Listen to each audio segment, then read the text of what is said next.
Howdy, everyone. Tad Stevens on the Micro Success Secrets podcast, where we focus on business psychology and marketing and how you can use that in your business daily and long term.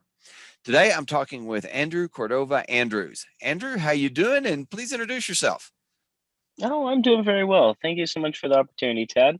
As you said, my name's Andrew Cordova-Andrews. Sometimes I go by Andrew Andrews or ACA. But I'm basically a social entrepreneur. I run a small startup company called Hybrid Helix Consulting, and I serve as the head strategist there. And I basically try and make entrepreneurs' lives a little bit easier. Whether it be them being overwhelmed from not knowing how to attract customers to their business or being overwhelmed with other operational concerns, we try and make their lives a little bit easier. Excellent. Outstanding. Us entrepreneurs can all use that, having been there and doing that every day. So let's get started. If you could go back in time and you could change one business or life decision, first off, would you change it? And if you would change it, what would you change it to? It's a very good question, Ted. In my experience, I ended up taking what some people call the 10-year master's degree. I had after so I laugh because I'm there with you, brother. I mean, I'm not laughing at you. I did it myself.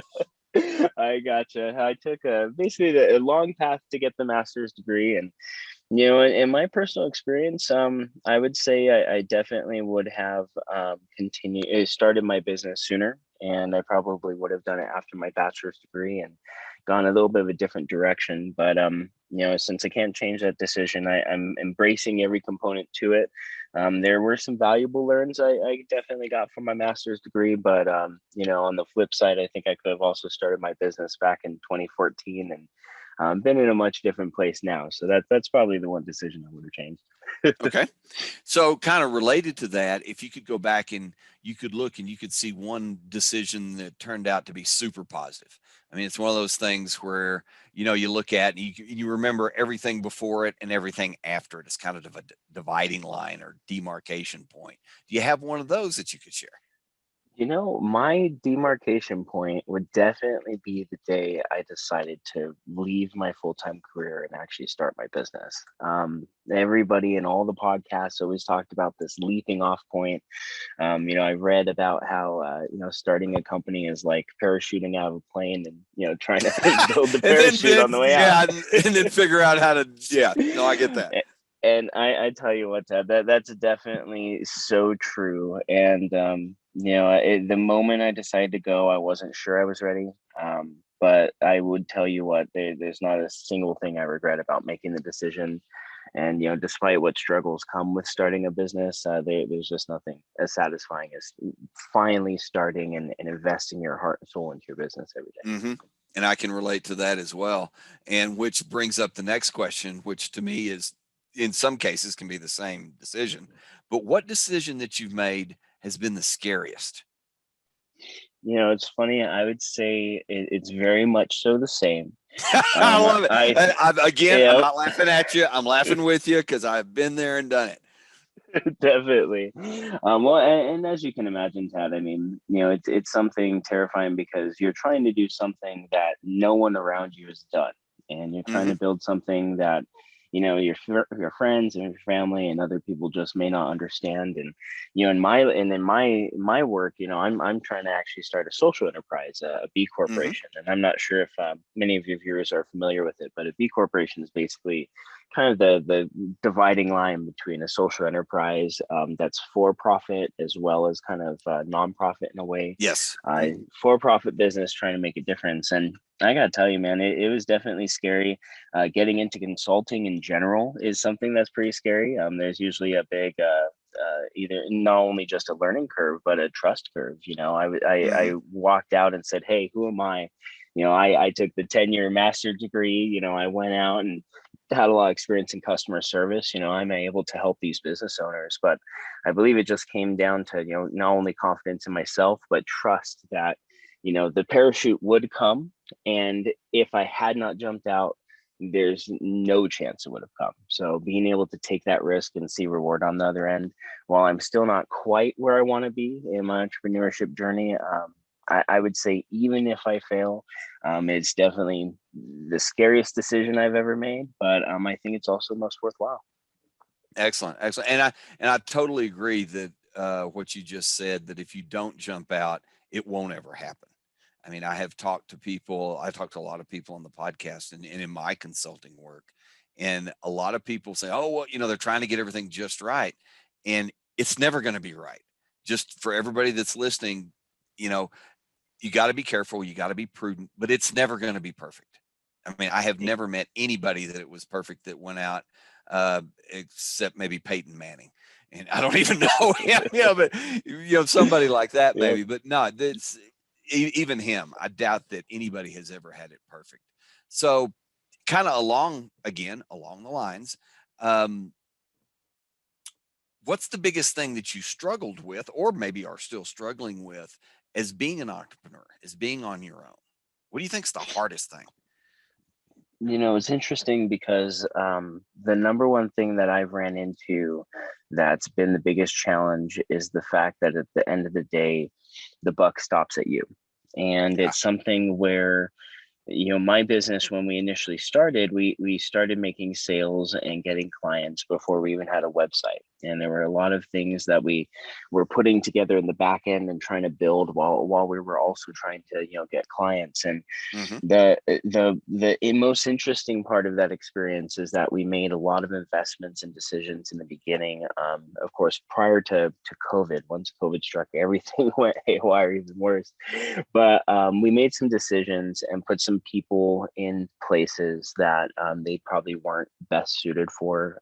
And some of those decisions, it took the team a while to acknowledge that this is where the problem was, Mm-hmm. because I don't know if it was me just not seeing the issues or me not, lack of experience or different things like that. But that's definitely been the most challenging part is trying to make sure that I got the right people in the right places to get my business ready to grow, and being able to admit that, maybe we took a wrong path or made a wrong decision.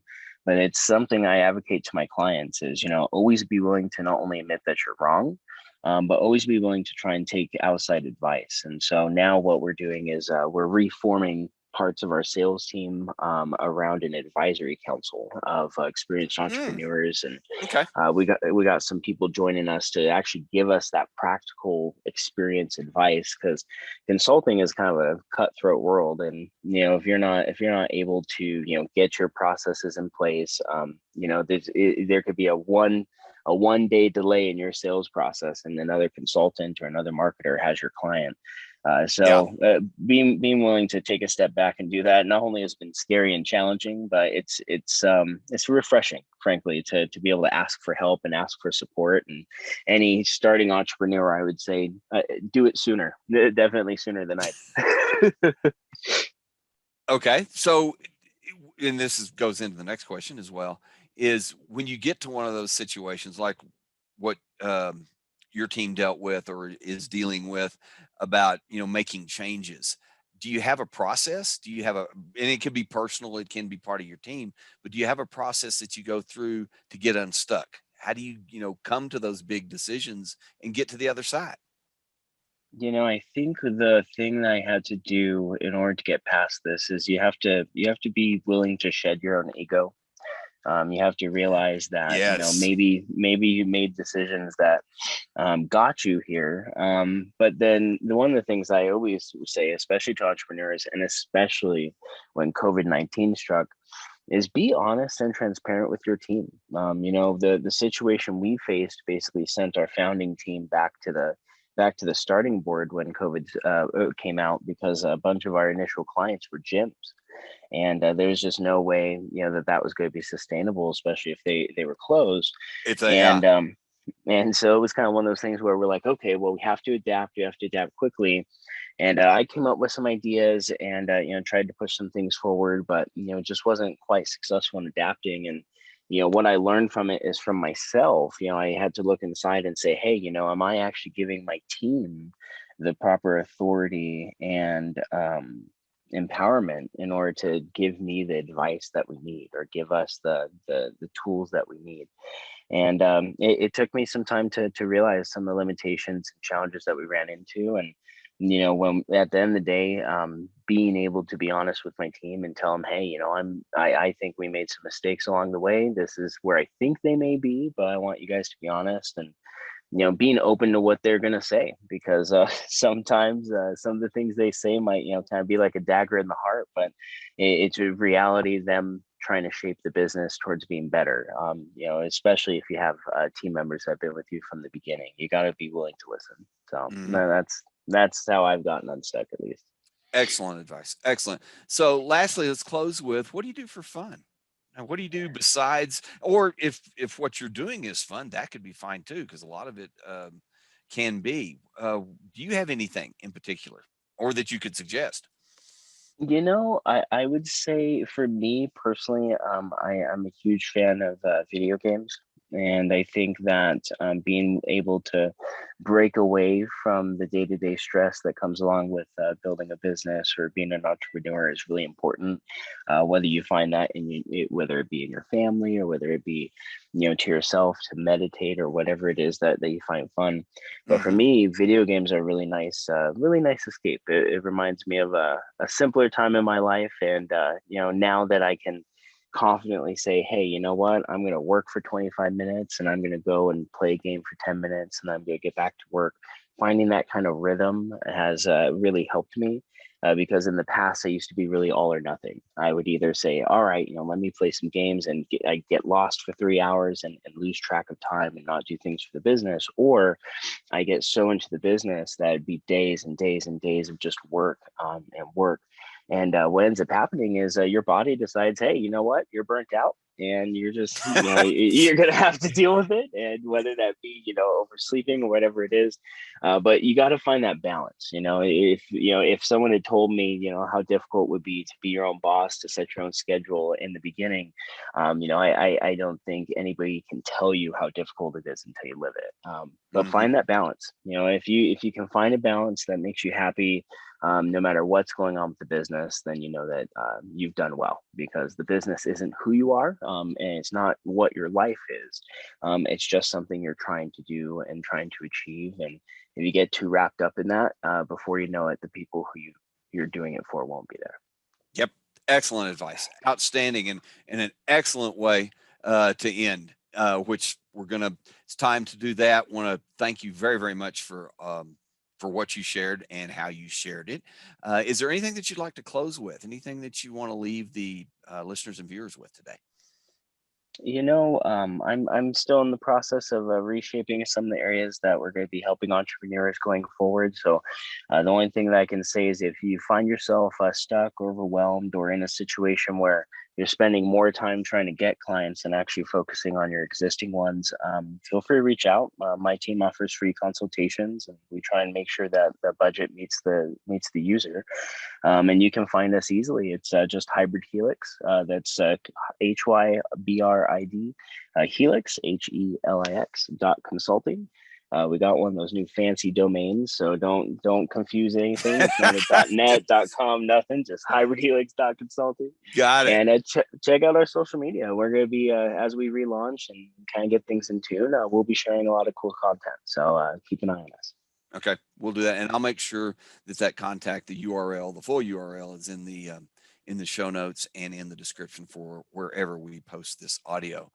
Andrew, thanks again. Really, really appreciate it. Great, great interview. Thanks everybody for listening in. Any questions, please go check out what Andrew, what he was talking about, and at the URL. Feel free to check him out for a consultation. I think this would be one of the ones that would really benefit you. Everybody, thanks again. Have a very safe and productive week, and be the very, very best at what you're doing. Until next time, this is Tad Stevens with Micro Success Secrets. Bye for now.